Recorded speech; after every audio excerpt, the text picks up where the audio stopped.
কসবা থানার সামনে রয়েছি আমরা এবং সরাসরি যে ছবিটা দেখাবো কসবার যে গণধর্ষণ কাণ্ড, সেই গণধর্ষণ কাণ্ডে কিন্তু রীতিমতো উত্তাল পুলিশের সঙ্গে কার্যত সংঘর্ষের পরিস্থিতি ডিওয়াইএফআই সমর্থকদের সঙ্গে। একদিকে কংগ্রেস, যুব কংগ্রেস, অন্যদিকে কলকাতা পুলিশের কর্মীরা রয়েছেন একেবারে কসবা থানার সামনে রণক্ষেত্রের আকার ধারণ করেছে।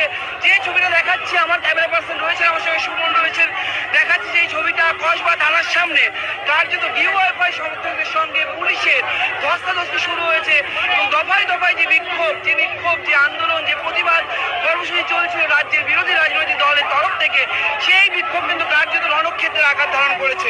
এই মুহূর্তে আমরা রয়েছি কসবা থানার সামনে, যেখানে কিন্তু কার্যত ডিওয়াইএফআই সমর্থকদের সঙ্গে একেবারে ধস্তাধস্তির পরিবেশ তৈরি হয়েছে। সুমনকে বলবো ছবিটা দেখাতে। সুমনকে একেবারে দেখতে পাই এই ছবি, পুলিশের সঙ্গে কিন্তু কার্যত ধস্তাধস্তি